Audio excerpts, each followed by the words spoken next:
Hi, Marvin. Yeah, Sheree, I couldn't hear you either. Hi, because she's on mute. Yeah. She's talking to herself. Yeah, let me help her get off mute. Hold on. She probably doesn't even realize it. Oh, Oh, I'm I can't sorry. I'm take her off talking mute. and I'm muted. Oh, Yeah, we hi, see you everybody. talking, but Welcome you're to the muted. Yeah. 10K Project. Don't forget to put your city and state in the chat so we can recognize you. Hello, Marvin. Hello, Tawana. How is everybody Hello. doing Hello. today? How are you? Today Y'all are is a good? good day. Good, good.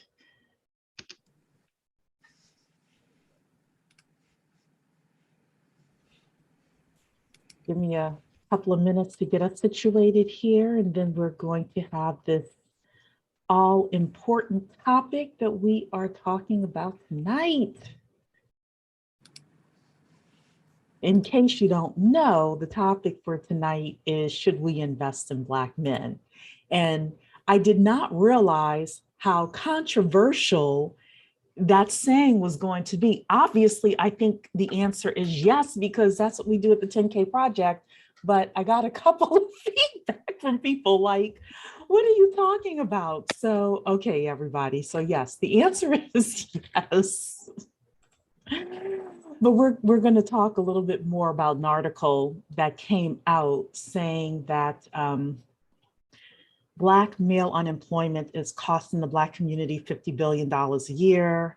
I'm going to show you parts and aspects of the article. And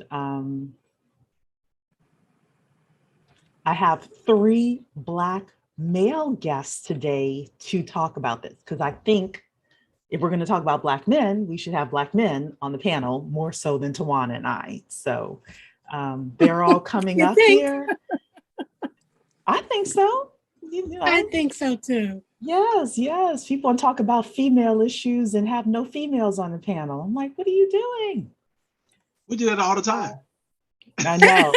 Well, it's called Congress. However, you know, we need to mix that. James, I'm trying to promote you to panel. I don't know why that's not working. Yeah, I don't see the option either. I was trying as well. Yeah, I don't know why it's not coming. You might have to get out and come back in, James, because for whatever reason, I keep clicking on it and it's not working for you, and it worked for the others. So yeah. Okay, he's going to go out and come back in. Okay, well, it is 2 minutes after the hour. I'm going to say hello to everybody. Welcome to the 10K Project. We are the largest community of investors who actively fund Black-owned businesses. Minimum investment is $100. Oh, there's James. Minimum investment is $100. The way that it works is that every Tuesday at 8 p.m. Eastern Time, we do something called a Bet on Black pitch.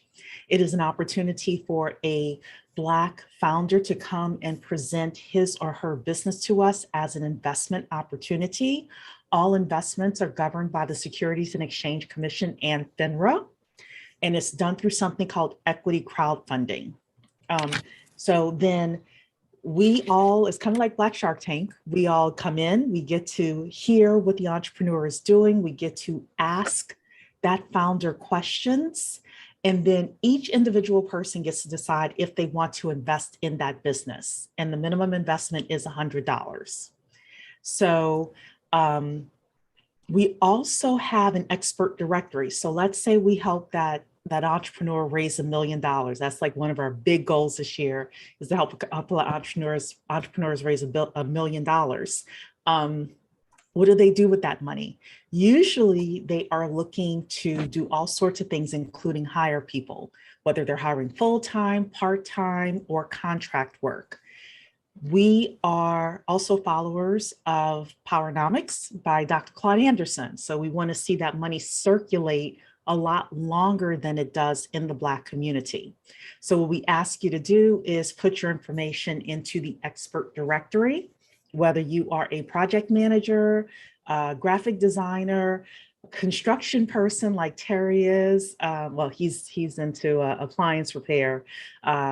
and electrical work, anything like that that you do, put it into the expert directory, because you never know when an entrepreneur or a fellow member of the 10K project is going to need you, contact you through the Knowledge Center and say, hey, I have a project for you. And that is the way that we get business done around here.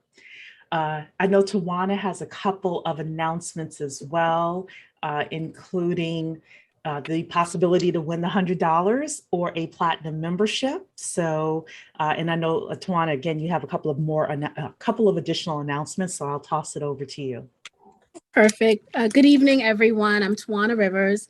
I wanted to remind all of the members that we did have the platinum package available. That platinum package includes 6 months of free financial planning. And we have partnered with Freeman Capital. They're a Black-owned financial planning service, and they are working with quite a few of our 10K members to get them on track and get their finances in order. A lot of times we just need some help, a little bit of help to kickstart us right on the right path. And this is a really good way to do that. We have received information and feedback from people who, prior to enrolling in our platinum package, told us that they had recently talked to financial planner, and it was going to be like $4,000 for less than 6 months, with not with unlimited touch points as well, which is what ours includes. So if you are at that point in your development and you want some help, right, I recommend that you reach out or go to the website, the10kproject.com. And if you're already a member, upgrade to the platinum package. You will only have to pay the difference between the basic membership and the upgrade. So that's good. So you get credit for being a member already. If you are not yet a member, go to the website and please check everything out so that you can determine which tier is going to meet your desires. And Beulah, I saw your note earlier in the Q&A, and unfortunately, you do have to enroll through the website. There's no way for us to do that externally. So everything is tied together. When you enroll through the website, you get access to the Knowledge Center where you can put your professional information in, such that in the event someone needs those services, that's where you get access to all of the previous and future Bet on Black pitches, all of the educational sessions we've done. All of that is handled in the system. The other thing I wanted to talk about was the business buying mastermind. I've been sharing with you guys a little bit on our journey these last 8 weeks. We have partnered with a company who is teaching some of our 10K members. I am one of those members, teaching us on how to buy businesses. And these are businesses that are, ready-made, they're established, they have revenue. And it's really as simple as you buy a business today, and on Friday there's a check because they're generating cash flow constantly, right? And what he's teaching us to do is how to buy these businesses with none of your own money down, which is a phenomenal concept. And we are in week 9 of the mastermind, and in week 9 we get to do something amazing. We get to actually buy a business together as a group. So not only are we learning how to do the thing, right? We're actually doing the thing before the mastermind is over. So very, very interesting. I've never been in a training of any sorts where you actually do the thing, right? And do it for real, right? Of course, we've done it, in a mock scenario, but we are buying a real business that, equity will be shared among the class members. And so we are having we had wanted to go through this first to make sure that it was going to be something that we thought 10K members could benefit from. We absolutely, hands down, feel like the community as a whole could benefit from this. And so we have decided to continue the partnership with our vendor. And the next class is going to start on February 21st. And so we're still working through some of the communication plans and how we're going to roll this out. So what I want you guys to do, for anyone who is interested and have not yet sent me an email letting me know that you're interested, go ahead and shoot me an email at trivers at the10kproject.com. And what we'll do is put you on our wait list. So as soon as all of the communications are prepared, we'll drop you a special email so that you can have first dibs, because there's only 28 seats. Well, let me rephrase it. This time around, there were only 28 seats. I don't know if there's going to be more or less in the next session. So that's something I actually meet with the vendors to talk about that this week, to see, was 28 a good number? Was it too many for good engagement, or was it just enough? So I'm not sure on how many will be accepted this go round. So February 21st is the date to remember. Sending me an email if you're interested to go on the wait list is the other thing. And pricing and all of that will be released once the new communications come out. And then finally, as Cherie stated, being able to earn money for your time, right? So, you know, we do these Bet on Black pitches every week, right? Every Tuesday, 8 p.m. Eastern Standard Time, I jump on with an amazing founder, right, in various industries, and we help them, or we listen to their presentation, and then we make a determination on if they fit in our portfolio. And essentially, we help them get the capital that they need to get to the next phase of their business. And while we drop the replay and we have it in the Knowledge Center and we email it out 2 times a week in the newsletter, it's nothing like us being on live with one another, right? And being able to have you guys engage personally with the founder, ask him or her all the questions that you potentially want to know that could help remove any barriers you could have in deciding to invest in them. And so one of the things Cherie and I wanted to do was to incentivize your participation in real time. We know you're watching the replays. We can see that, and that's great. But we wanted to incentivize you being there with us in real time. So what we've been doing is, for anyone who shows up to the Bet on Black pitches live, we are capturing your information, the participants' information, and at the first of the month session, of the next month session, we are going to pick a winner. And the winner is going to win either $100 a gift card, and it will be a Visa gift card so that you could use it wherever you want to, or a free upgrade to the Platinum package that gets you the financial planning session. Now, the value of the upgrade, if you're already a member, is $247. So the value is definitely greater than a $100 gift card, but we wanted to accommodate for people who were already Platinum members. You know, they should be able to get something as well. So we're super excited. We've seen the numbers jump up since we started this incentive, and we hope to see it increase even more. Tomorrow's founder is in the movie business. So that's the hint for tomorrow. They are in the movie business. Let's see what else I could say about them. They're actually an established person in the movie business also. So it's not just, you know, a new founder wanting to be creative and starting their first thing. This is someone who has a lot of years in the industry. And I think that was it for me, Cherie. I think those are all the critical. Yeah, the investor survey, the final thing I already put. Oh, that's right. That's right. The investor survey. Oh, that's an important thing. I should have led with that. So as we're trying to help tell our story, right? So help tell the 10K story on how we are making an impact on the different businesses. I shared with you guys last week, I think it was, you know, we were brainstorming on like, what's the best technical way and what do we have to build to be able to capture the amount of investments and be able to report back ROI to the founder. And like, we were having these brainstorming sessions, and it wasn't going anywhere because the tech solution is very pricey, right? And so finally someone said, why don't we just ask people what they invested and who they invested in? And we kind of all looked around the table like, I guess that could work, right? You know? And so we said, let's keep it simple, right? Let's not ask too much of their business because we know how we are. We're very private people, right? As a culture. And so we're not even asking your name, right? We are literally saying, these are the businesses we've highlighted, right? There's been 42 of them, right? These are the businesses we've highlighted in 2021. And if you've invested in them, can you tell us how much? So literally, there are 2 columns of questions on this form, right? Securum Capsa. If you invested in them, how much? And you type in the amount you invested. And we do that for every business we've presented. And we're just asking for you to fill that out because what we believe it tells is a great story of how we have helped founders be able to get to their next level. I mean, we know we've had a couple of founders come back twice. So we know we're making an impact, but it's nothing like seeing the real dollars and cents, guys, right? And what we want to do is to be able to take that information from the survey and actually update the website with that information so that we can, it can be clearly seen for anyone who comes to the 10K website, we are making an impact. Right. And so we ask that you just take a few minutes. It literally does not take long at all.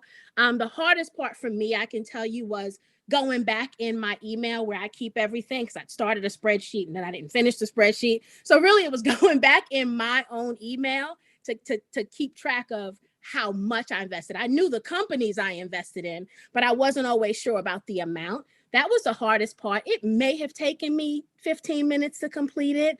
And so please take the time to complete it. We really, really need this data because we want to be able to tell that story and share that story. All right. And Cherie did drop the link in the chat also for anyone who hasn't received it in your email. Yes, so if everyone would please do that, Tawana would greatly appreciate it, and so would I. Okay, so with that, we are going to jump into, first of all, the10kproject.com to become a member.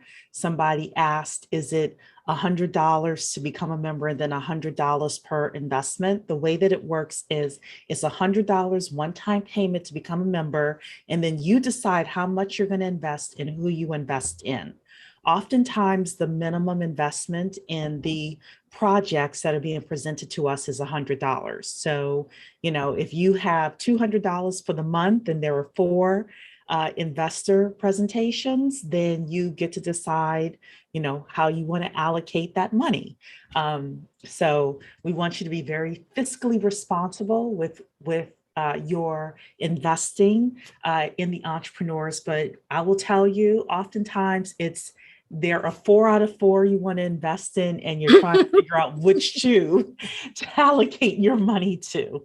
So with that. Yeah, that's a good point. Hold on, Cherie. I'll just add, and then we got to get to the gentleman. But yeah. I'll just say that, what Cherie just said is a real struggle, right? You love all of them. And so that's why you want to make sure you participate in some of the other things that we're doing, because it's the way to help you get greater revenue so that you do have greater disposable income to invest. And then finally, everyone on YouTube, Facebook, I can see you. Thank you so much for being here. Don't forget to like and share, so that way the algorithms are able to see that we have an active community here. And with that, let us get into the controversy of the evening. Okay, so there was an article that came out, I guess it's been about a month now. And it basically said that, and I'm going to show you the article. It basically said that Black male unemployment is costing the Black community $50 billion a year. And this is not the first time we've seen these types of headlines. There are some more disturbing headlines we've seen, like, you know what? I'm just going to trigger everyone tonight because we honestly need to have the honest conversation. Let's trigger everyone. There was a Brookings Institute article and report that came out that said that if a Black woman marries a Black man, her net worth goes down. I mean, like, you want to talk about the attack on Black men? We are seeing it happening, which is why I believe that us seeing, especially your sons, seeing positive male influences every Tuesday night at 8 p.m. when they see the Bet on Black pitches, and the entrepreneurs that come through that are doing phenomenal things. I think that these things are so important. One of the things I want to talk about tonight with my panel here is not just unemployment, but the perception of Black men, because I think that has a lot to do, and in fact, it was in one of the articles, that has a lot to do with why there's such an issue with Black male unemployment in comparison to other ethnic groups. So what I want to do tonight is I want to share the article with you. I only have like 4 or 5 lines highlighted. I do want to then introduce my panelists here. I'm going to give them a couple of minutes to talk from their perspective about this issue. And then I have a couple of triggering questions to ask, but tonight is really about, yeah, Tawana, I'll be the bad person tonight. Well, you're gonna have to, because this topic, I was one of the people triggered by your intro, and I thought, what is she doing? What are we talking about? What's this about, right? And my first instinct was, of course we should and we do, right? Mm-hmm. It's what the 10K project does. 95%, if not more, of the founders we've been highlighting have been men, and that's not by design. It's really, those are the projects that right? We're picking projects that are groundbreaking and innovative, and Black men are doing that thing, right? And as the mother of a Black son, and as as someone who has had many brilliant Black men in my life, I was offended by the topic. And I was like, okay, I get what she's trying to do here to pique some interest. But I think it's important, though, that we know that it was rhetorical. We know the answer to the question. It wasn't a real question, right? We know the answer is hell yes, not just yes. Yeah, and also, the entrepreneurs that we are helping to fund. So when we look at, I didn't prepare it for tonight, but when we look at Black demographics, if you look at the white and Asian employers, they employ 39% of their ethnic group. When you look at Black employers, they only employ 5%, or we only employ 5% of our ethnic group. So when we read this article tonight, and the person says the way for us to get, in front of this is to beg the government for a government program to hire 970,000 Black men. I'm like, okay, you have got to be kidding me, right? But this is where we get to have a conversation about it and, figure out all the things that we can do in order to address this. So I want to share the article really quickly with everyone, just to highlight a couple of things that was said in here. So this is a Yahoo article. You don't fully realize how big the problem is. Black men continue to have the highest unemployment rate, costing the US economy $50 billion a year, okay? What they were saying in here is that the study found that there's an employment gap of about 1.4 million jobs between Black men and their Asian, Hispanic, and white counterparts. This has a lot to do with higher rates of being in prison, being killed, or simply being overlooked for positions. According to Algernon Austin, who is a Black male, I did check that, who has authored the study published by the Center for Economic and Policy Research. It also says down here, he used 2014 data, but we know that this data is pretty much still the same, that this is for Black men ages 25 to 54, meaning that this is Black men in the prime of their working lives, that they are unemployed, right? And I believe probably chronically unemployed. 947,000 jobs that year would equal the rate of other men working relative to their population. So I want somebody to pull out a calculator for me, put it in the chat here. Divide 30 billion by $947,000. Sorry, 947,000 jobs. Somebody divide 30 billion by 947,000 jobs, and I have a point with that as well. And I'm going to come back to that. Black neighborhoods with a large infusion of income from men working would see lower crime rates, longer surviving small businesses, and higher educational attainment amongst children. So these were some of the highlights. And then I pulled up the original, I read the original study that this gentleman did, and his whole thing was, we need to go to the government and beg for an FDR style program to hire these 947,000 men and, you know, blah, blah, blah, blah, blah. And I'm just like, okay, you got to be kidding me with that solution. But I wanted to bring three gentlemen tonight to come and talk about this from their perspectives. They're doing various things in the community to help Black men specifically, as well as just, I know Terry is doing something broader in general. So I'm going to start off actually with you, Terry, because you are a blue collar gentleman. You're an electrician, right? Electrician, I got that right?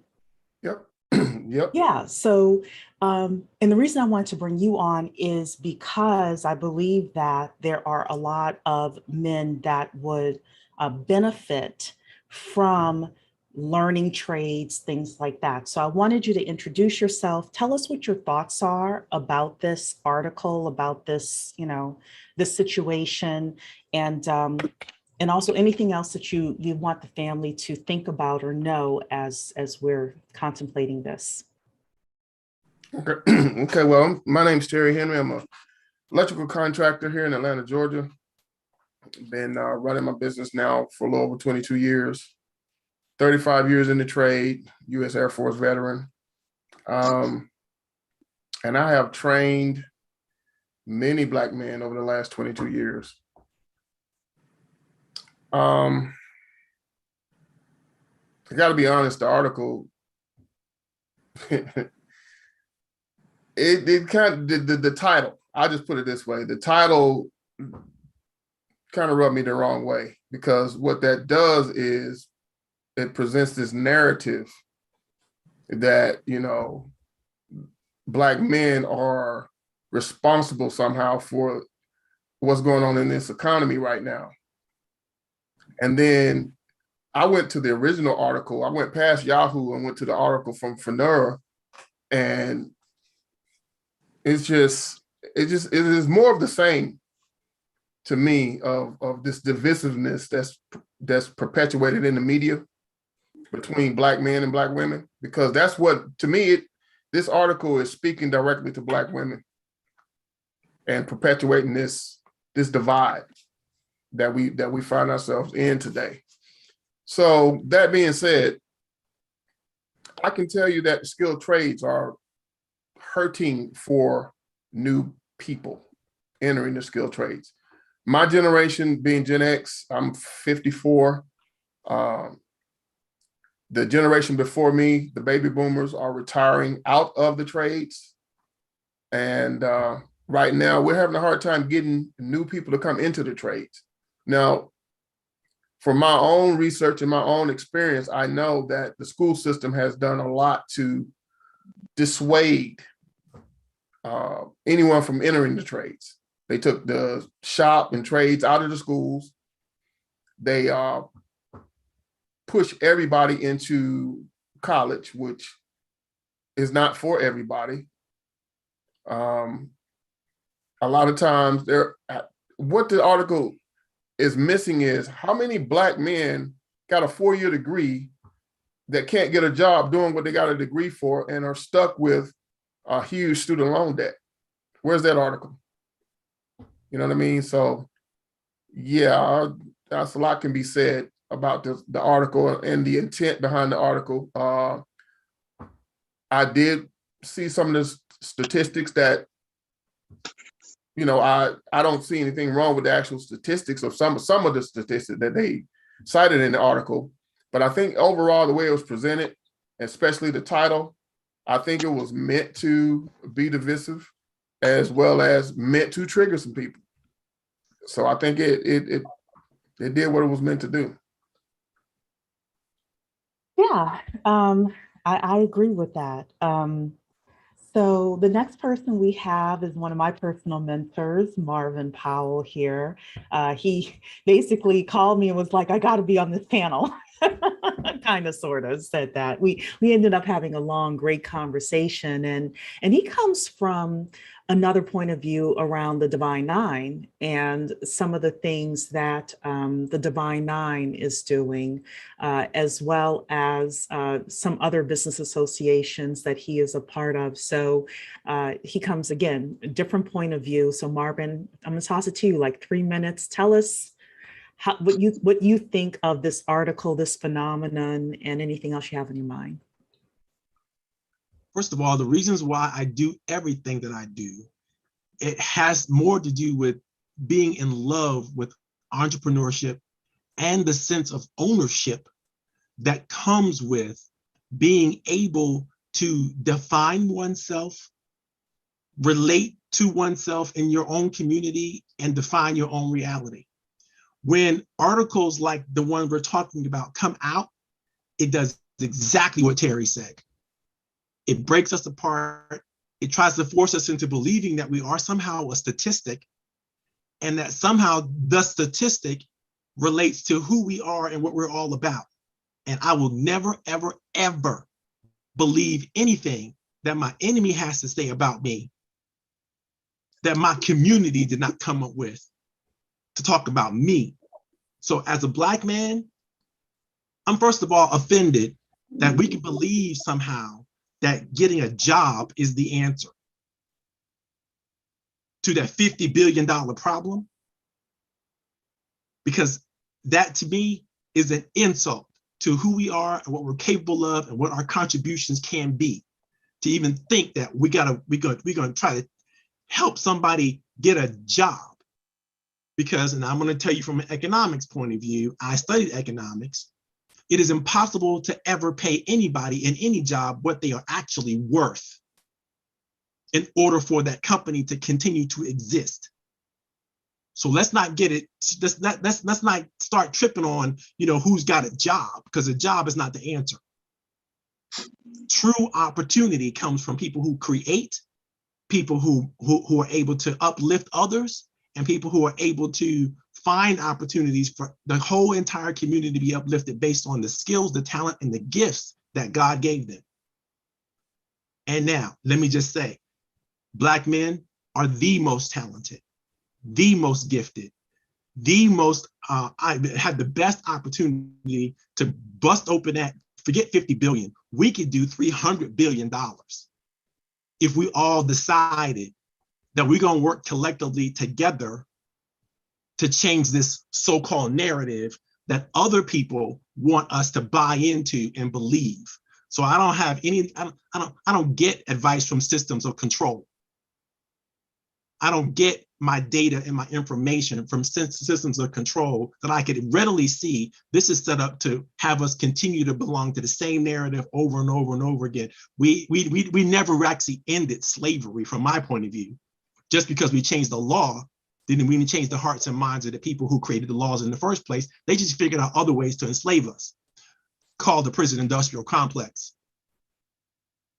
Okay, they just figured out other ways to create oppression in our community and have us be victimizing ourselves.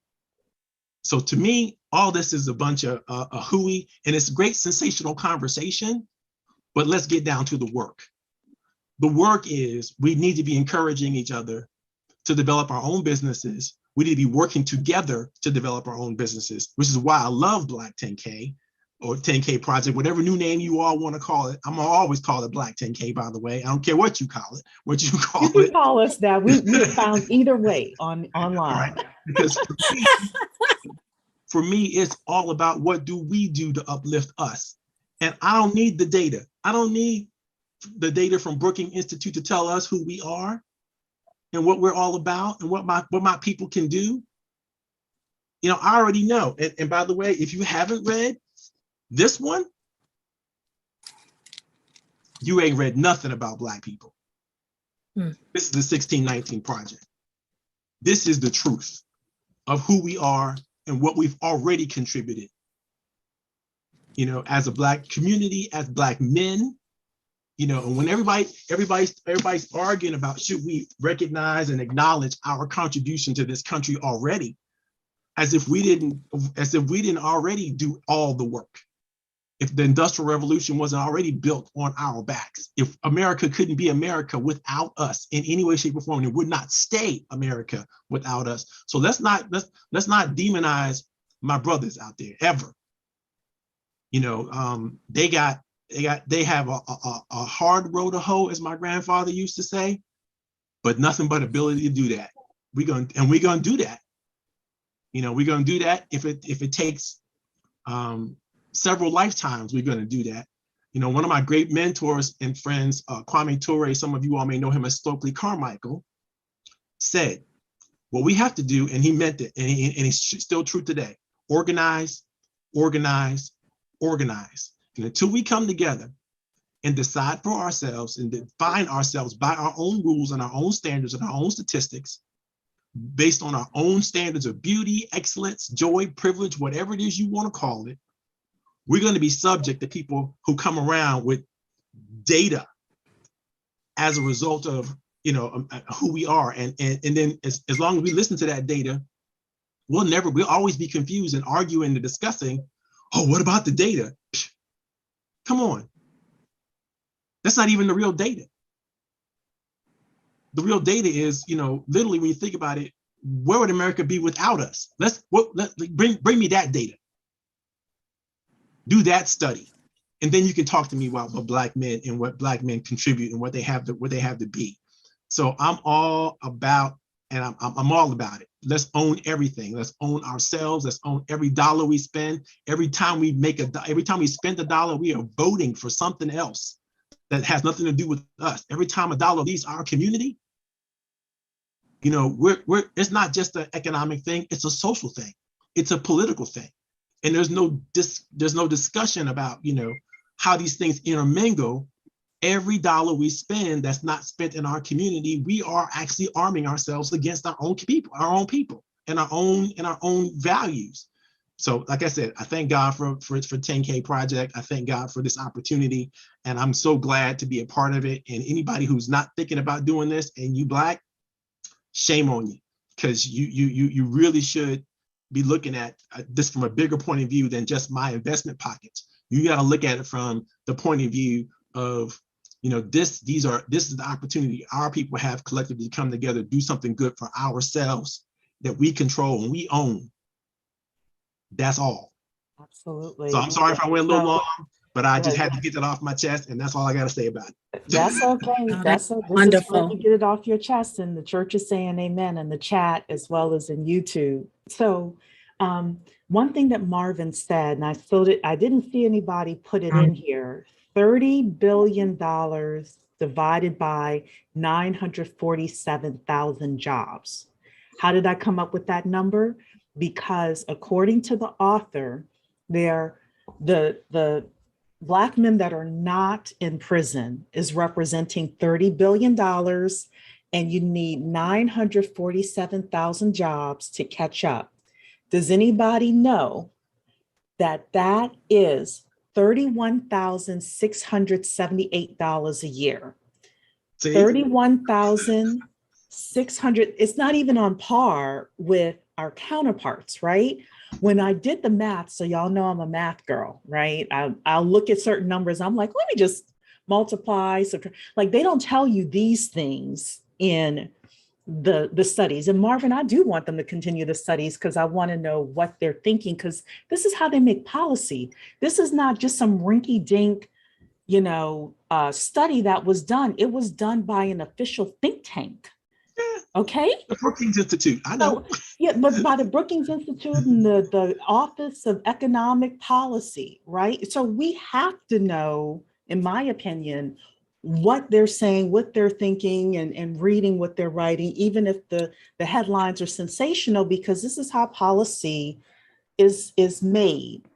So yes and no. Yes and no. Oh, well, I think though, Cherie, well, hold on. I think it goes, because you wanted to have this talk, so let's talk. Yeah. I think it goes beyond just reading their articles, though. We have to hold them accountable for this foolishness. What is the intent, right? So I want to know, why was this article necessary to be written? What was the intent? What purpose does it The serve? intent is to That's fire the us part up I for the think we have to do midterms. better, is to hold them accountable. Yeah, the intent is to Not fire us just up for the read the word. midterms and to vote Democrat. Let's just be real. And y'all know I don't subscribe to the Democrats or the Republicans. I think they're both whatever.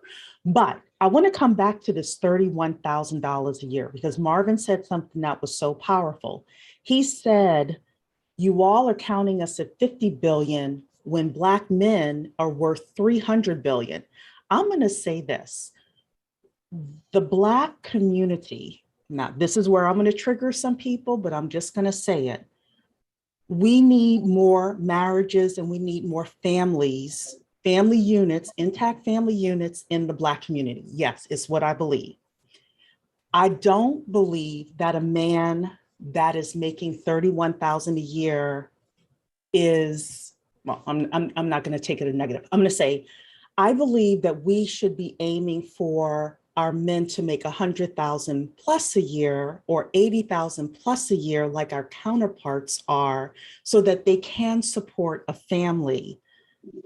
You know, when we look at economics, it's just very hard for a man who is making 31,000 a year to say, I'm going to get married and I'm going to have a family with this woman and be able to financially support the family in the way that modern America is asking, especially the modern Black woman. And I know that there's this whole thing with the modern Black woman on YouTube and things like that. I'm not really getting into that in terminology, but I do think that what Marvin did say about why, he didn't say it like this, but I'm going to reinterpret it as, this article has us aiming low.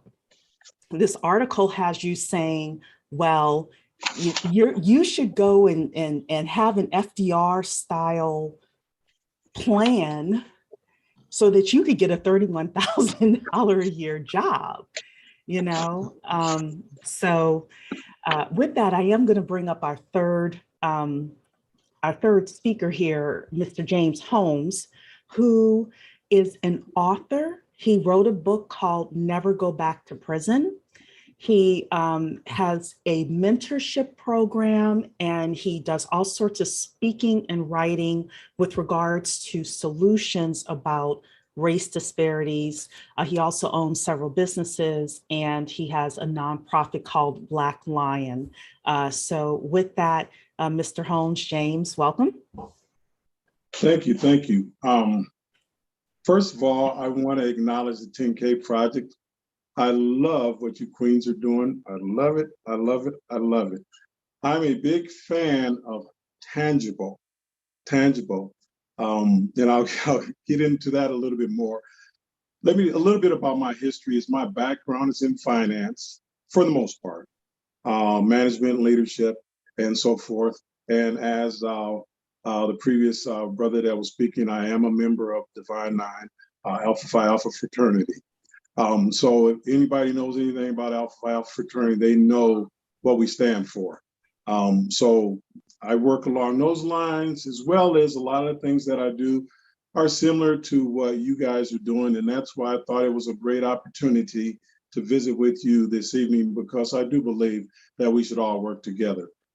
I apologize in advance. I don't have time to cover all of this, but this is the lane I live in, and I devour it every day. And what I put a lot of emphasis on are solutions.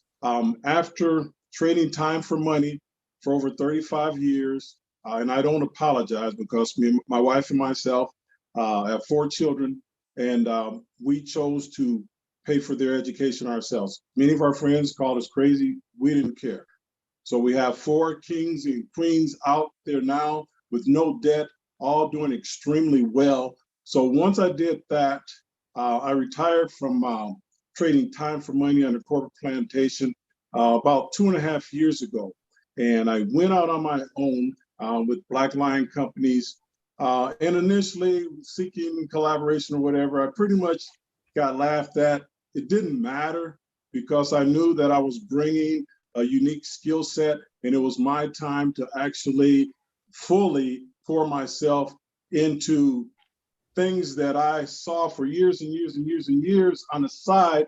But like a lot of people, if we're honest, didn't do anything because why?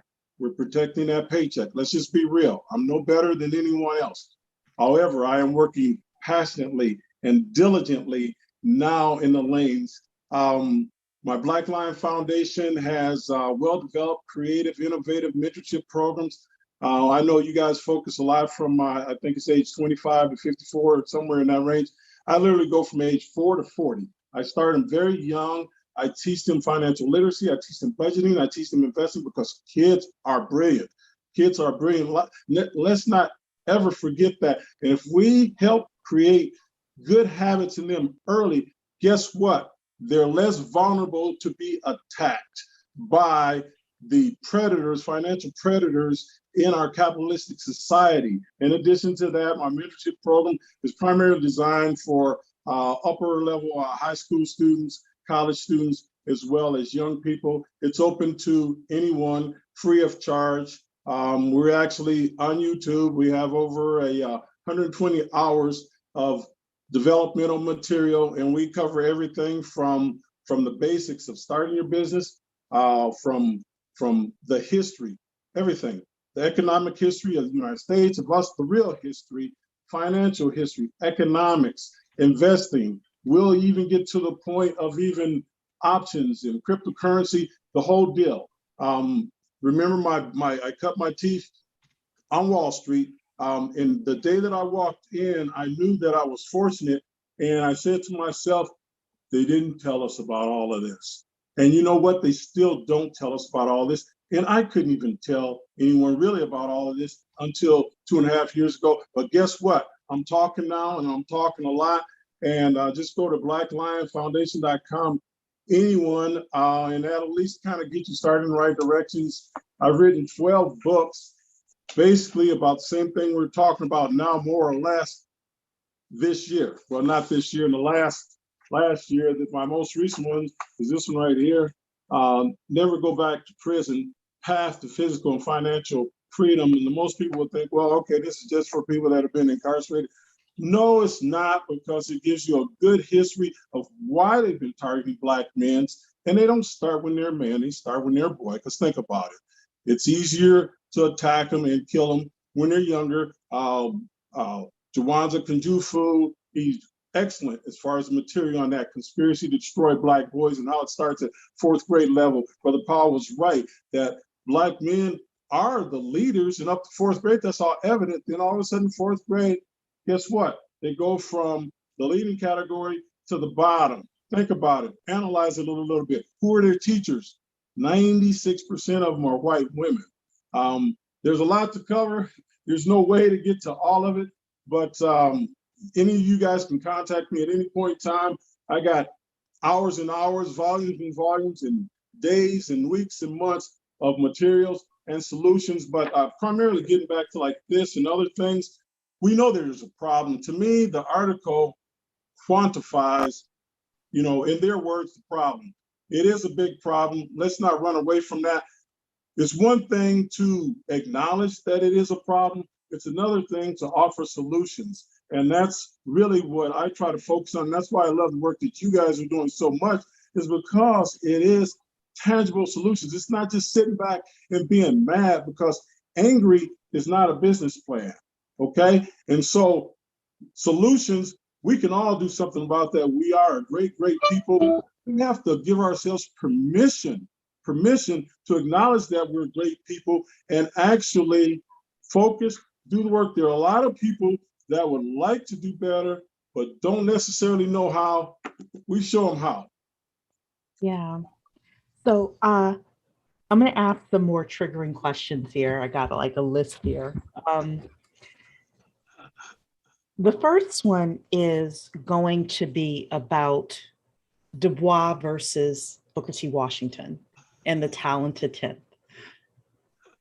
Yeah, let's have the conversation. So I'm hoping that everyone knows what the talented 10th is, but I guess the easiest way for me to explain it is W.E.B. Du Bois in the early 1900s had this philosophy that you would have the top 10% of Black people. They would go and get educated, and they would be able to start industries and things like that. And then they would hire the other 90%. And that is how you had the economy going. Booker T. Washington was like, no, pull yourself up by the bootstraps. So you'll hear these two different thought processes. I believe before integration, W.E.B. Du Bois' thought processes were, a little bit more viable because it was pre-integration where your doctor lived next door to your, your garbage collector. Not that I'm saying anything bad about sanitation workers, but just, we all lived in the same community. So, we all served at the same church, things like that. But now, these days, there seems to be the separation of two Americas. I want to open it up to my panel. Thoughts about talented 10th, especially with what we're doing at the 10K Project, because we can kind of say we're the talented 10th investing in businesses that hopefully will hire people as well. What are some of your thoughts as men with regards to applying some of this stuff today? If I may, first of all, that is a legendary question. I think a good majority of us saw that and had to write essays about it in college. So it's been around for quite a while.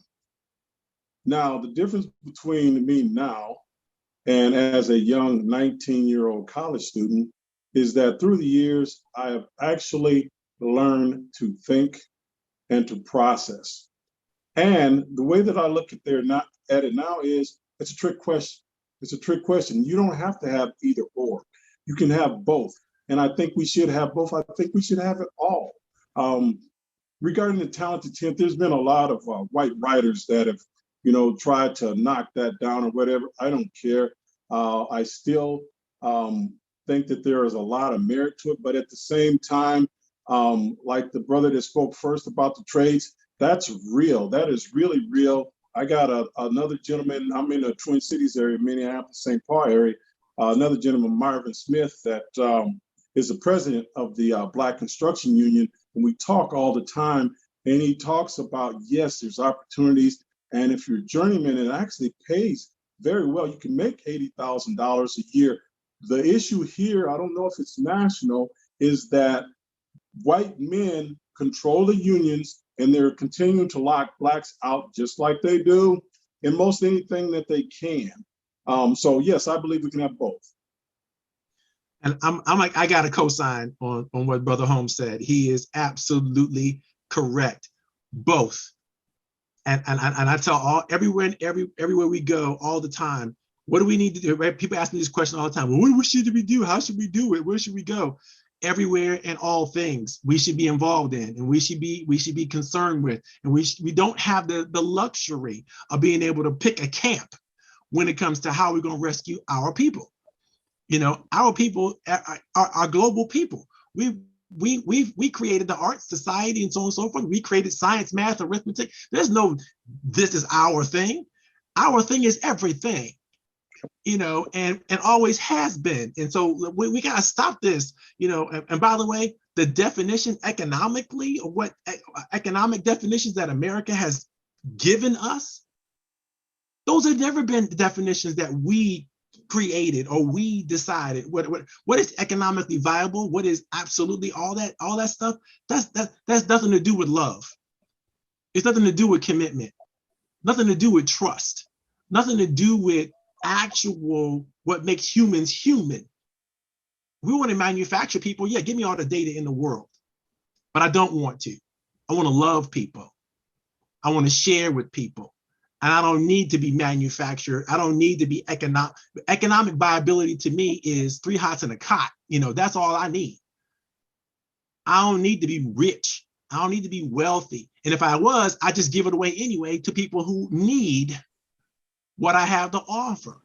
And they need more than just money. They need time. They need space. They need room to grow. You know, we got to give our children caring. I mean, my brother brought up kunjufu, and you cut me. I bleed kunjufu, and I'm telling you, you know, it's always been about caring. The reason why it worked before integration, before our educational systems worked so well before integration, is because our teachers cared. They actually were in our communities. They actually were our Sunday school teachers as well as our school teachers. And they saw us, and if we did something wrong, they was going to tell our parents who was deacon so-and-so in the church, or deacon this, that, and the other. And we had a collective, we had a community. We start buying into somebody else's narrative about who we are, what our community is, and what it is, and what it should be, all that kind of stuff. And that's going to be the ruination of everything. We got to stop that. We got to pay attention to each other, listen to each other. And they use Du Bois and Washington to divide us. Our enemy does that. And we can't let that happen. We got to think unity first, and then dig into whatever the concepts these people are trying to come from and share with us, because it's all ours. It's all good for us. It's just a function of, you know, we got to stop dividing and picking camps. I don't want to be Republican or Democrat either. I'm with Sharia on that. We everything. And everything in between, socialist, laborist, whatever it is, ism you want, we got it. We got it. And we got to stop this with, you know, who's against who and who's what, when light skin, dark skin, good hair, bad hair. Come on now. Who really? When Francis Cress Welsing proved this, we can create everything on the planet genetically. Everybody is inferior to us. Yes. Okay. And so let's not get it twisted. I didn't know you were going to go there. You know, I didn't know you were going to go there either. let's not get it twisted about who we are. And everybody else is trying to make us deny who we are. We got to stop that. We got to stop letting them do that. You know, they just throwing arguments at us and have us fighting about stuff instead of fighting about how we can create and move the world forward. We're fighting about, oh, what happened? What was the past and all that kind of stuff. You know, we know what happened because we experienced it. We were there. You know, we were there. It's a distraction.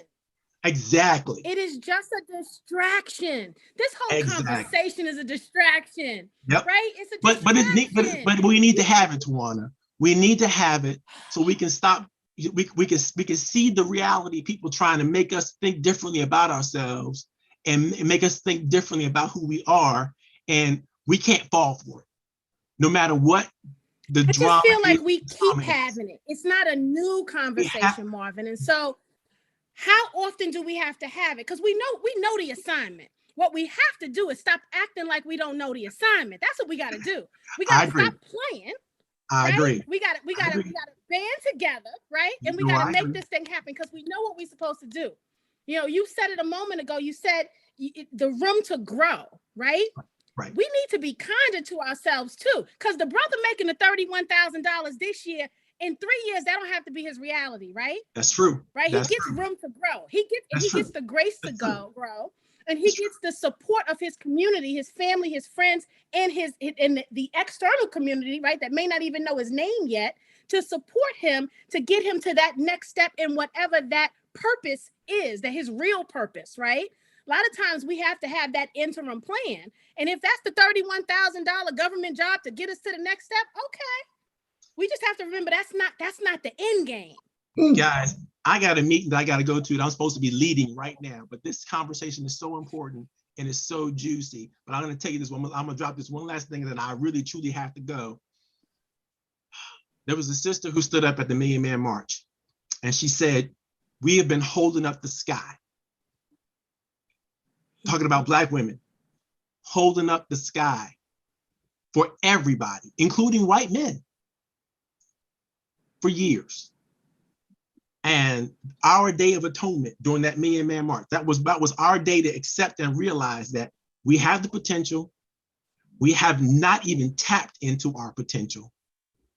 And how we're going to do it is we're going to have to come together. There is no choice. We are stronger together than we are apart, and we cannot let anything or anyone divide us. because we are the original people. I'm not gonna say we're God's chosen, but I can tell you we're first.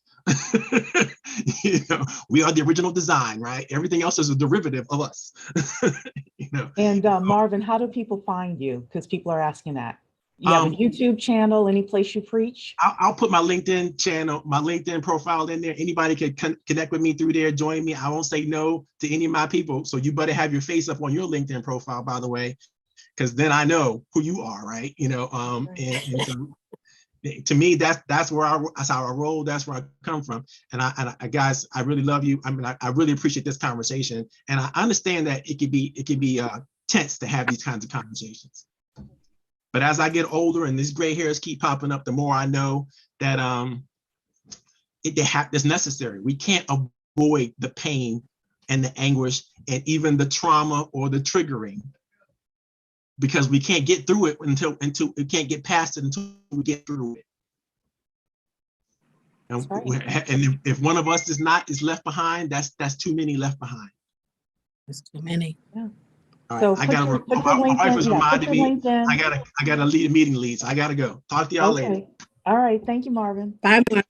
Terry, I want to open up that question to you though about Du Bois versus Washington and pull yourself up by the bootstraps versus talented 10. I want to give you a chance to answer that question. No. Well, I think in this day and age,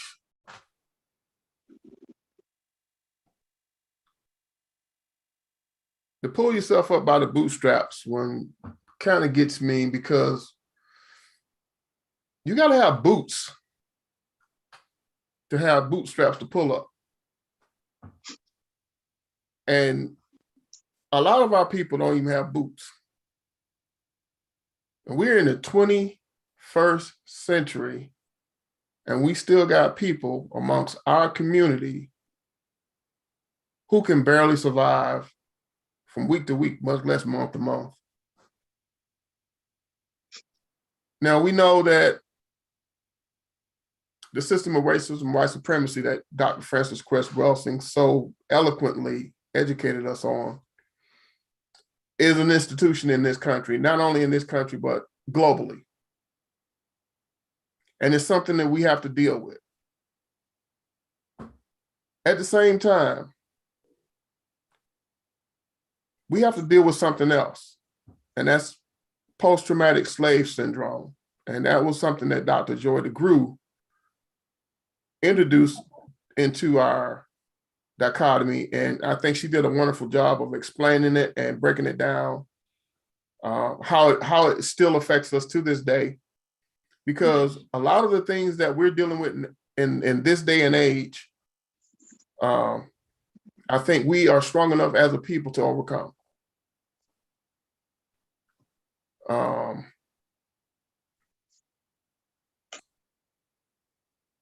Whenever we decide that we are going to get back to the great people that we once were and always can be, I think a lot of things change. You know, as Marvin said, we are the original people on this planet. And as originals, it all came from us to begin with. So it's up to us to change the narrative. It's up to us to decide how we show up in the world. And if I can, you know, and I'm gonna just go there for a second. We need to stop twerking and sagging.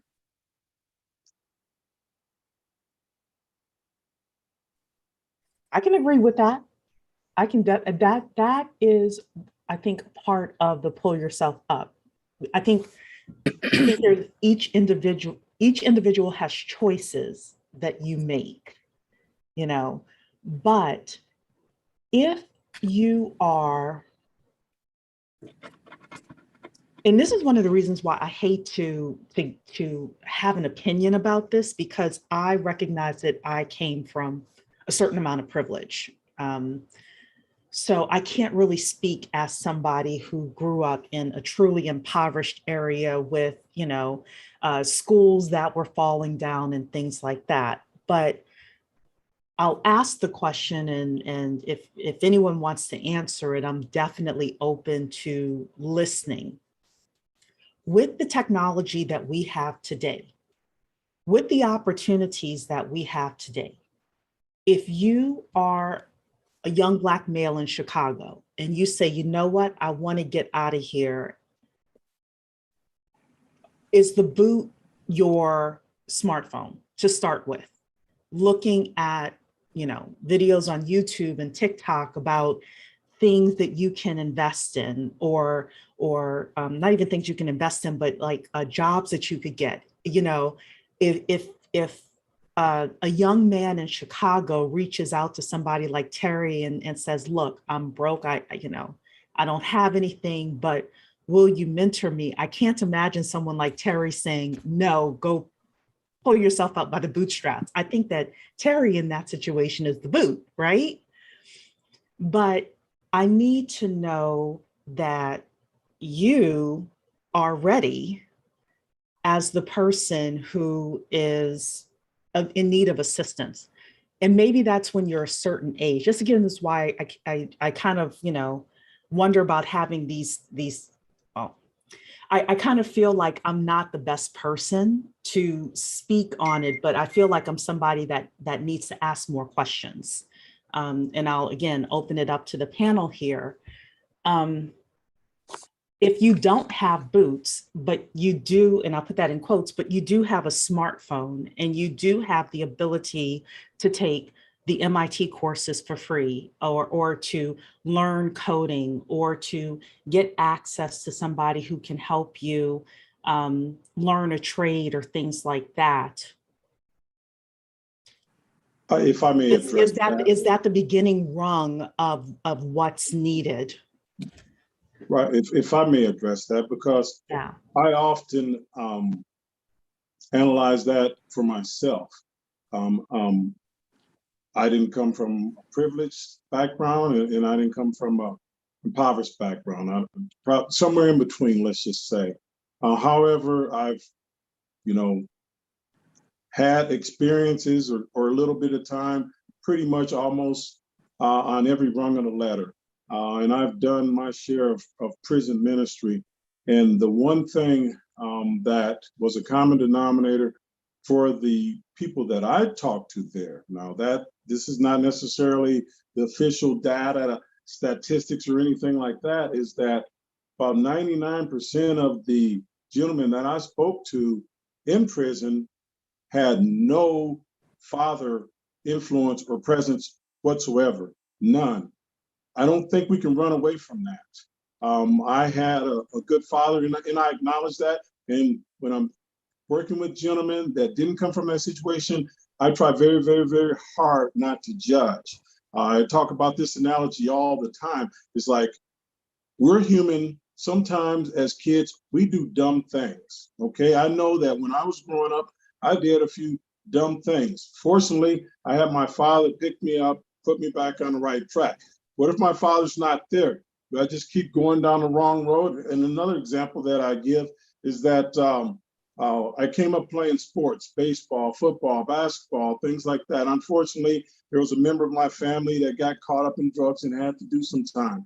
And when I went to visit him, and we're just having our casual talk, one of the things that he said to me is he was talking about his intramural prison basketball teams and softball teams and how they were just crushing everybody. And I'm like, really? Wow, who's on your team? He's like, almost all of them. I'm like, what? Really?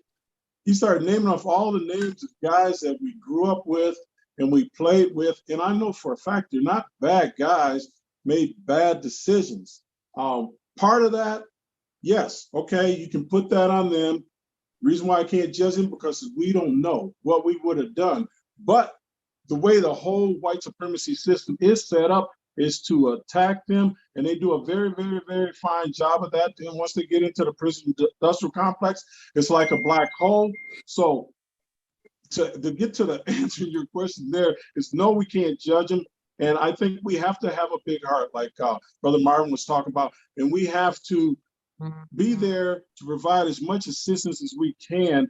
But something that my dad always said, or he said it, if he said it once, he said it 1,000 times, because you can't help someone that doesn't want to help themselves. And so from the young people that I encounter some that are hard workers, and we do great things. We've already started 16 young people in their own businesses, and even more things going on than that.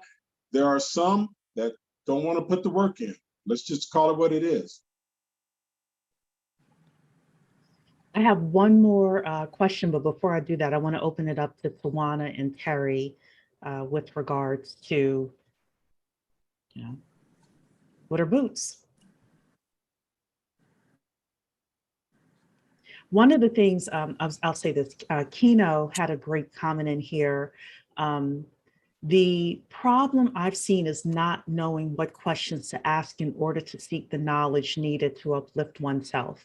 So I think that is an important point, but I also think that being able to just come in and say, you know what, there's tons of YouTube videos, or I have access to people, whether it's someone like Terry or Cherie or James or Tawana, where I can say, I'm 18 years old. I really don't know what I'm doing at all. I don't even know what questions to ask, help. And I do believe that when it comes to the talented 10th and beyond, because I believe for this, there's about 30 to 40% of us who are like, well, of course I'll help you. Well, tell me a little bit about yourself. What do you need? What do you know thus far? What are you curious about? I can't help you, but I can lead you to this person, and they'll lead you to that person. And eventually we'll help you, figure it out as a community. But I do think that I think the boots are there within the community, and I think that they're internally within the community. I do think that we need to let people know that, hey, people and resources are available to them. So Terry, Tawana, I do want to open that up to you too as well. Go ahead, Tawana. Yeah, I absolutely agree. I think that having them know that they have a community behind them is important, right? It doesn't make sense for us to say we're a community supporting young brothers and then not go where they are, right? Not meet them where they are and make ourselves accessible to them. So that's one thing. But the other thing I know to be true, and I think I've said this before, it wasn't until I was a whole adult, right, that I understood that lesson my mother tried to teach me very early when she said, you are who you hang with. I didn't know how important that was back then. And I think we have to make that clearer to our young people. They have to put themselves in communities like these and some of the others, right? I don't want them just to come to 10K, because there are a bunch of other groups doing great work like we are, right? Find where they fit and excel. And sometimes you don't ask questions right away. Sometimes you just absorb all the information and listen, and then you'll figure out what to ask, right? And then sometimes you just ask anything you think of, because that could help you learn.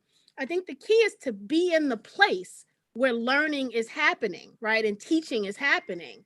And so that's what I would recommend anyone trying to figure out the next steps, is just put yourself in the right place, surrounded by the right people.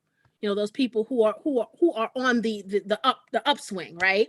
And for me, it's not about necessarily a privilege, right?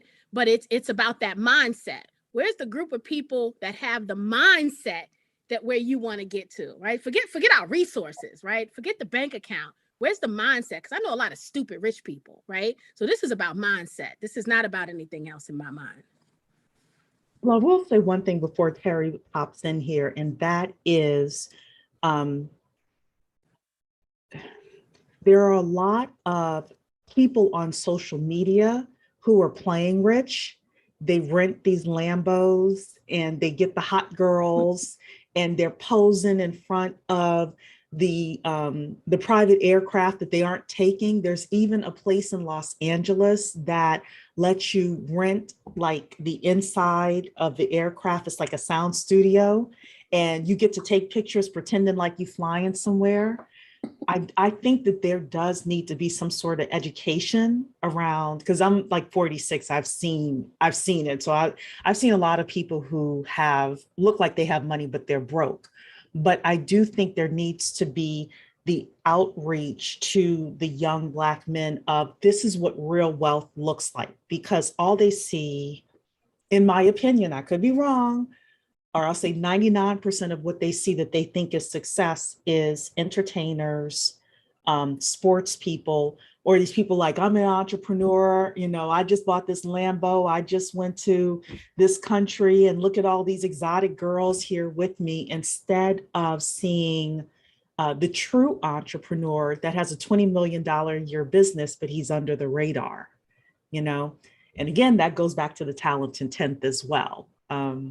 So with that, Terry, and then I have one more question. I'm hoping that all of you will be able to stay for it. And Carl, I do see your comments as well, and I see your hand raised. I want to talk to you a little bit more off camera though, Carl, please.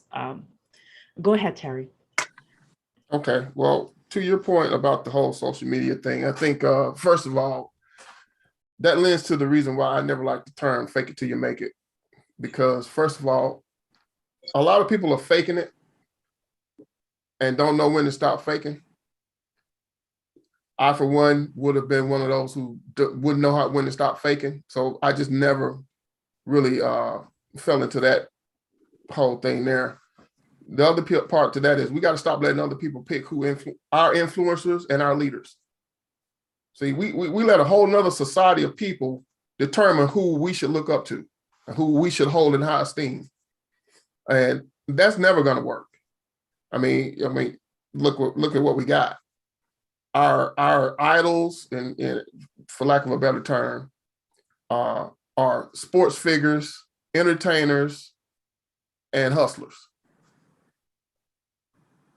Why is that? I don't think it's because that's who we want to look up to or who we want to put in those high places. As someone who grew up on welfare, went from welfare to foster care, I think the real boots to your question is your own self-determination. Because regardless of whatever goes on around you, it's up to you. Ultimately, it's up to you. You can be given everything that you ever need or want and still end up, I won't say what my people used to say, but yeah, I think y'all know. Yeah, we know. But or you can be one of the people that come for nothing, have nothing, mm-hmm. and end up being, one of the most successful people you know. Mm-hmm. So I think at the end of the day, it boils down to where's your own self-determination? The person that you gotta really hold accountable at the end of the day is the one that's looking back at you in the mirror. I mean, that's been my experience. Because, growing up and coming up most of my life, I didn't have anybody that I can run to get this or that. I didn't have anybody that I could, really count on. Or if I went to jail, nobody gonna get me out. So guess what? I made it my business to stay out of jail. Yeah, they do target poor. They target the poor. They do. And we know the prison, the school to prison pipeline is real. We know that. Yeah. You know what I mean? But again, are we just going to continue to be their statistics and let them determine, who and what we are? Or are we going to take responsibility and do for self? Yeah. My thing is, we can't do God's part, but God won't do our part. But we have some big decisions to make as a people, where we go from here. And this is a conversation that's very nuanced. There are no quick answers.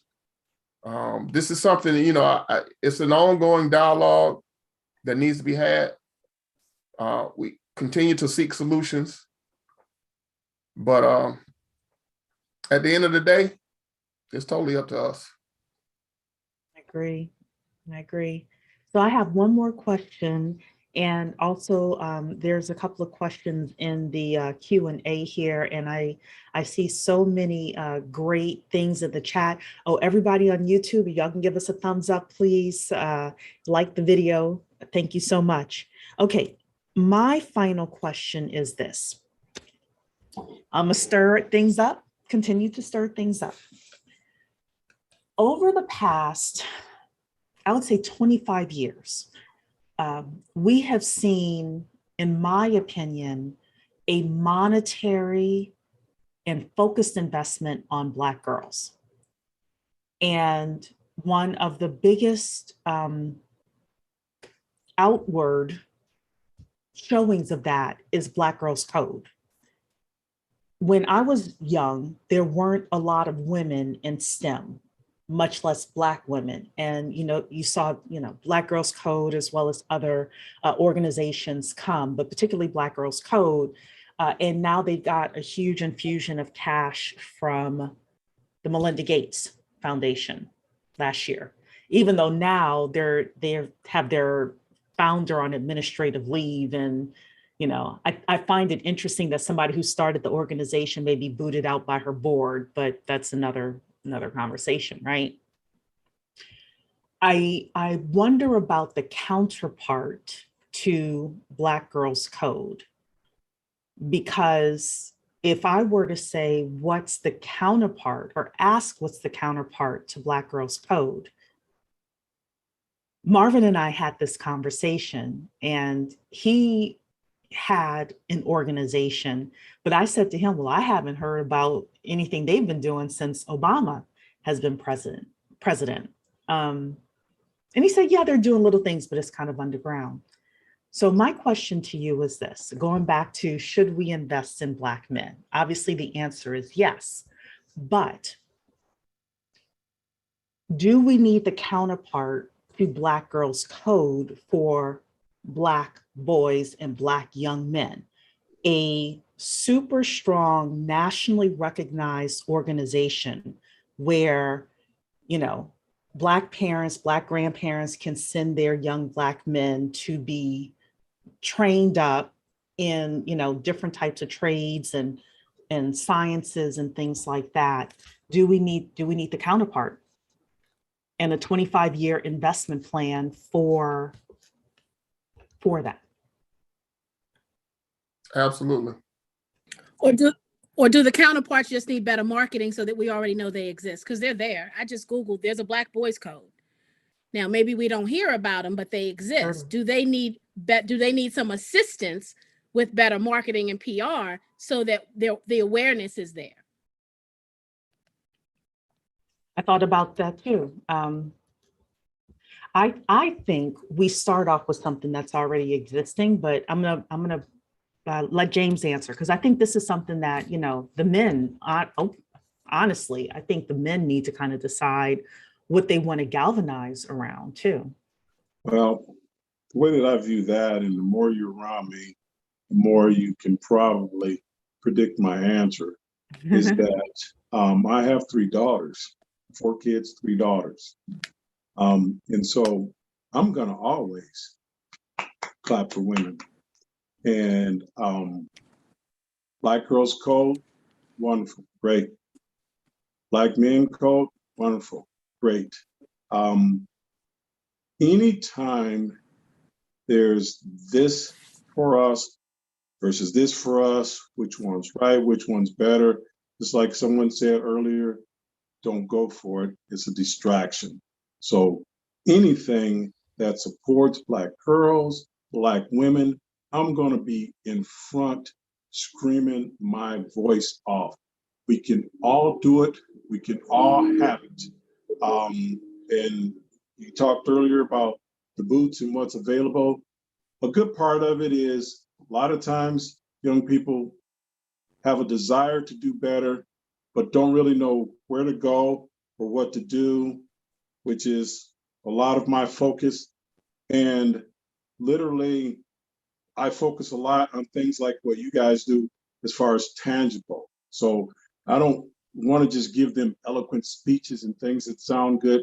I want to give them hands-on things where they can actually see tangible results. So they can all have it.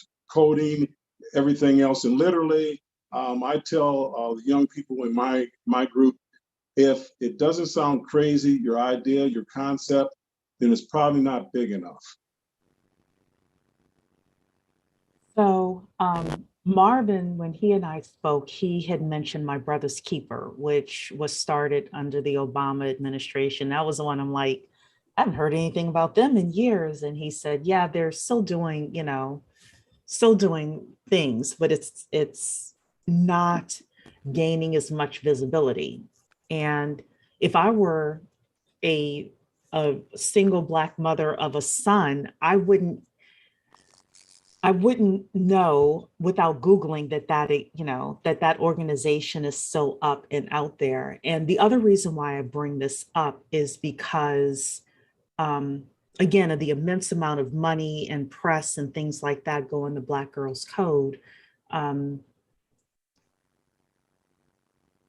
we have, for example, Robert Smith, and we have LeBron, and we've been saying for years, what if, these guys came together and pulled their money together? And I've heard put in Black banks or things like this, but, what if the talented 10th of, men and women came together and said, hey, we're going to focus on putting our resources into this organization, and that organization is able to not only get notoriety, but get the funding that they need to become nationwide. That was the other reason why I thought kind of focusing a little bit more on a couple of organizations that we can say, okay, these are the organizations that we really are going to, we're really going to focus on.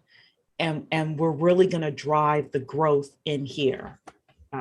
So again, just something that I was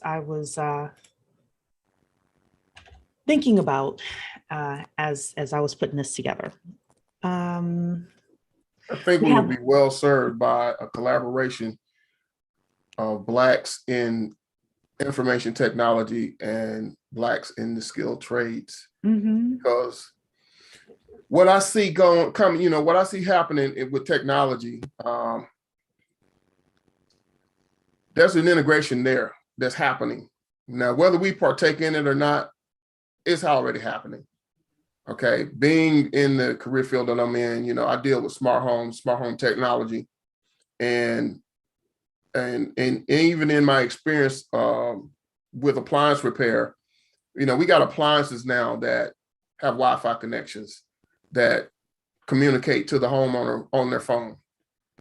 I mean, this is stuff that's already in. This is not something that's coming. It's already here.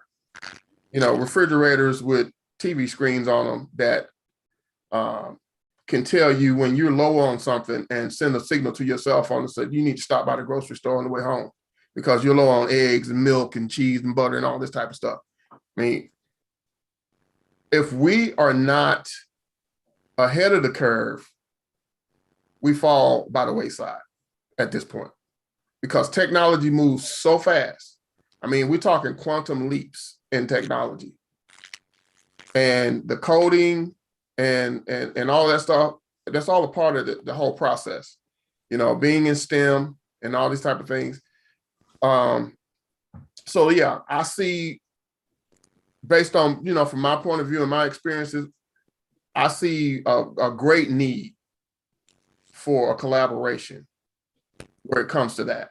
And quiet as it's kept, we have something like that in the works right now, but it's in the beginning stages. So I'm not going to be able to say too much about it, but we got a lot of things that we want to see come to pass where it comes to the uplifting and providing resources for our community. But again, it comes back to your own self-determination. What do you want to do? Because it can all be laid out for you. If you don't partake in it, if you don't do what you got to do, if you don't do your part, if you don't have the work ethic or what have you to follow through with these things, It don't even matter at the end of the day. I want to give you a chance to promote your course to people, because you and Rochelle have done an amazing course and you're helping people also get into the trades. So tell everybody how they can follow you. Well, you can find me, Terry the Electrician, on Facebook, on Instagram, on YouTube. Just Terry the Electrician. You go to either one of those platforms and put that in, and I'll come up. What I'm doing with Rochelle, my back, like I said, I've been an electrician most of my adult life, and I got into appliance repair in 2020, and that's how I met up with Rochelle and Lamar, and we've come together and put a course together to help new and struggling appliance repair technicians or appliance repair business owners actually grow and scale their businesses. Okay, with this focus on these businesses growing and scaling, then they can provide jobs for others in the community. So, and the course we have right now is called Appliance Repair Business Accelerator. We did open it up right now. We're in a beta phase. So we are taking the first group through in the beta phase. And once we come through the beta phase, then we will have a refined product that we will put out to, a bigger market. And we're just going to go from there, because this is just the tip of the iceberg. Right now it's focused on appliance repair, but we're looking at all the trades, and we're looking beyond. Like I said, we're looking at this collaboration between ST and IT. And we're also looking at women in the trades. And I mean, like I said, it's so much that we see in the future, for this thing. But yeah, you can just at Terry Electrician on either of those platforms, and you'll find me. Perfect. James, I want to give you a chance to promote Black Lion and anything else you're doing. Any final comments? Thank you. Appreciate it. You can contact me through www.blacklionfoundation.com. That's where I do my service work, my mentorship. My mentorship is literally based upon meeting young people wherever they are. I don't turn anyone away. And right now we're situated to where we're national, because we've downloaded a lot of our courses and our lectures and our lessons and our podcast on YouTube. So it's Black Lion YouTube. Also, regarding my other businesses, www.blacklionauto.com. Also, I do some investment consulting and advisement and portfolio building. That's at www.blacklioninvest.com, blacklioninvest.com. And so we do a lot of different things. And then www.blacklionholdingsinc.com. That's our holding company. So we're busy, but at the same time, we're never too busy to pour into and uplift young people. And just to kind of circle back to the very beginning, where we talked about $50 billion lacking from unemployment with Black men. If you think about it, it's not really that complicated. A lot of young guys, they start out trying to get a job the normal way, and they get what we call the Heisman right there. It's the hand in the face, no, no, no, no. They're gonna make money. As my dad so often said, and he'd make it plain, is a man's gonna do one of two things. He's either gonna work or he's gonna steal. So if you take the opportunity to work away from him, then he goes into the alternative economy. We all know what that is. Boom, and we know what that leads to. So if you come out of confinement and you ask for a job again and they didn't give you one the first time, what do you think they're gonna say? No again, absolutely. And so I teach young people, I don't give them a fish, I teach them how to fish. And I also have an accelerated master class. My last master class had 21 students. It's 9-week course, 21 3-hour sessions, Tuesday, Friday night. It's a big ask. And our analytics showed us that we could look forward to maybe 1/3, which would be 7 students graduating. And we had 18. I couldn't even believe it. So 18 out of 21 graduate. The whole point of it is that once they finish, they now know how to fish.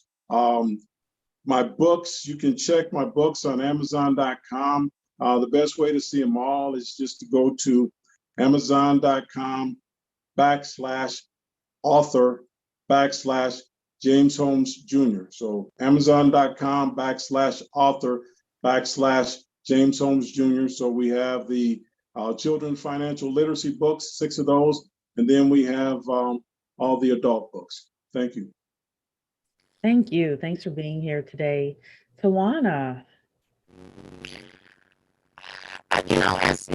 So I have not hidden my emotions this evening about this topic. It definitely was. Oh, I'm sorry, Tawana.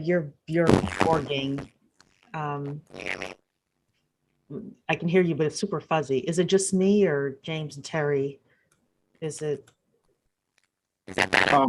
No, she's I can really, hear it really very well. fuzzy, and her screen is frozen as well. Your screen is frozen, and yeah, it's really fuzzy. Try to leave and come back in, and I'll make my final remarks and then let you make your final remarks. So Chris asked a question here. I'm going to make some final remarks as well based on this. One of our issues as Black men, many of us aren't articulate, but have the knowledge to be successful. How do we overcome this hurdle? I think that is, I was listening to something earlier today, and it was a Black man who was talking about another Black man that was making some rather disparaging comments about the Black community. And one of the things he said was, most of us have a hard time getting work or going into seek employment because we cannot speak without using slang.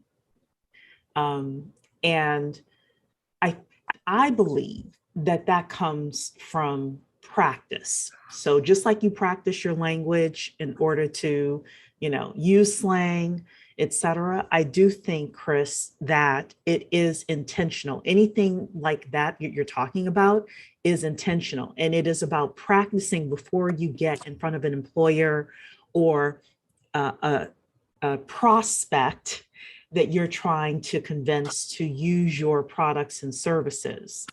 You would have to basically say, hey, you know what, just like somebody says, I'm going to lose 30 pounds, or I'm going to run a marathon, or whatever it is that your goal is, you kind of have to say, okay, I'm going to tackle this. And I will say on YouTube, there are even some videos on all sorts of communication styles within interviews and things like that. So that's a great way for people to start with regards to that. So I don't know if my guests have anything else, but I thought that was a great question that you asked, Chris. And then, I would say just learn how to read the room. For me, I use slang on a regular basis amongst, the people that I conversate with, because here's the thing. If you know who your audience is, then you know how to communicate with them. That's why I said learn how to read the room. Now, I'm not up in here right now saying, you know what I mean? Yeah, shout it. I'm not doing that on this venue, because it's not the time or the place for that. But you catch me another day and you'll hear all of that. You see what I mean? Because I can be versatile like that. Yeah. And we have to be fluid. so can we all? You know what I mean? So it just depends on who you're around, your environment, and what the purpose is. Yeah. And I will say, it is very true that that you will, well, I'm going to tell you my mother joined this business networking group. I think she was the only Black woman in there. And then there was a Black man that was in there as well, and he happened to be an electrician. He unfortunately was in this room with a whole bunch of white people. He had sagging pants, which was a no-no, and he spoke in Ebonics, and nobody would give him a chance. So these things are very true. And I think that it is something that if you, perception, we started talking about that when we first got started. I do think that there is something to perception as well. And I'm not saying it's all your fault. You know, we understand that there's something on both sides, but if that is an issue for a specific person, I do think that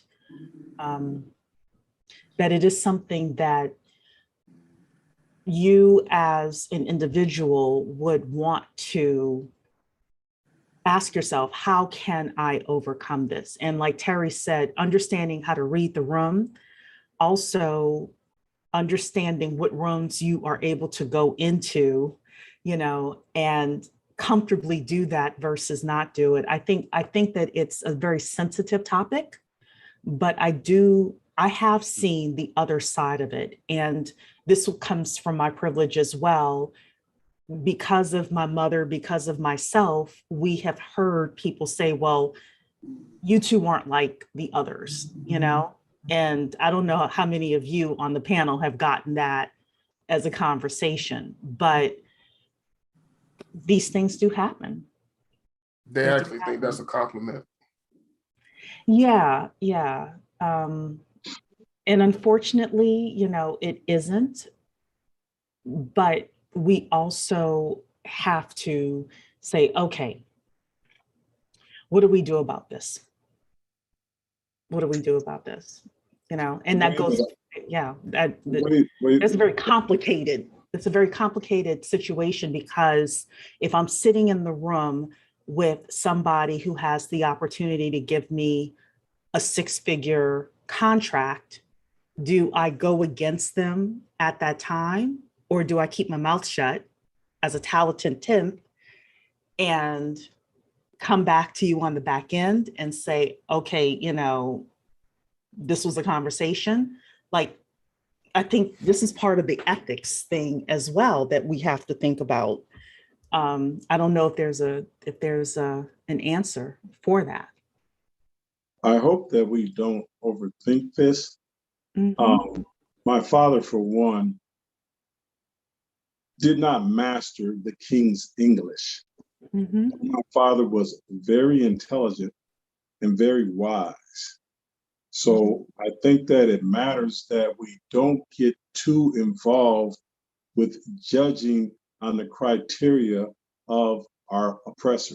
First of all, it's almost like the beauty thing. I mean, to me, there's nothing that comes close to a Black woman, but that's not what our oppressor teaches us. Look at all the controversy about hair and all that, which I think is just ridiculous. You know, it's absolutely ridiculous. So first of all, my point is, I hope we don't fall too far into the judging. Secondly, it's a part of what we call soft skills. And we address all of that with my foundation. And we can work on those things. We can. Now, I'm a huge, huge advocate of literacy. Personally, I feel that what we do with our time matters. We all have the same 24 hours. Now, in your spare time, are you playing video games? Are you working on yourself? And if you're working on yourself, guess what? You can solve that. Yeah, I agree. All right, Tawana, well, you came in on the tough part. And Andrew, I know that we kind of derailed that here, but these Yeah, are I didn't catch conversations. Andrew's question, but you know, I think our responsibility as human beings is to bring our best selves to every situation, right? Whatever that means for you, right? Bring your best self, because I know to be true, as soon as you try to fix one thing, I'm gonna find something else to judge you on. So just bring your best version of you, right, to all the tables, right, that you're invited to. And I also think, Cherie, when they give the "you're not like the others" compliment, I absolutely think you have a responsibility to speak up and educate on how ignorant that is. And if that means losing that particular six-figure contract, then there's another one for you. That's my personal opinion. I'll say this in closing. This conversation has been very interesting to me. And I will say the one thing I want to circle back around is what we do and the effect, the positive effect I believe we make here at 10K Project. You know, we are a community of entrepreneurs and investors. We are men and women, right? We are young and old, right? We got Gen X's, Gen Y's, some Gen Z's, some baby boomers, millennials. We're in here, right? And so we're not just Black people in this group, right? We know that that's the target audience. We make no apologies for that, right? We are about making sure Black men and Black women who are entrepreneurs get the money that they need to scale and grow their businesses. And we want to make sure that the investors that love and adore them, right, or have a space where they feel safe, where they can learn, and where they too can gain the wealth for their family, right, to get them to a better situation as an investor. That's what we do here, right? We invest and we educate, right? And we interchange those things, but that's our goal here. And I want people to know that where you are today is not where you have to be tomorrow. The Jobs Act was created, right? It was signed into law by Obama, and it allows us to change the trajectory of our lives through investing in startups, right? That's why we're here. And so if you are that brother making that $31,000 today, you're in the right place, right? Because we're going to show you and share with you the tools and the education to get you to earning more money for yourself and for your family so that you can change what your current situation is, right? And we're going to do that for the Black men. We're going to do that for Black women. We're going to do that for anybody in here who wants to learn. This is what we do here. And I don't want us to lose sight of that. Together, we can make a difference. And I think the conversation for me was triggering. I'm a mother of a Black son, right? And I hate while I get Marvin told me it's necessary, and I don't disagree. I just don't know how many times I have to hear it. And I don't like conversations for the sake of stirring the pot, right? I like conversations for the sake of meaningful takeaways and true task and deliverables to get us out of whatever that situation is, right? And so my closing statement really I really wanted to be, what are you gonna do to make sure we don't have to talk this talk again, right?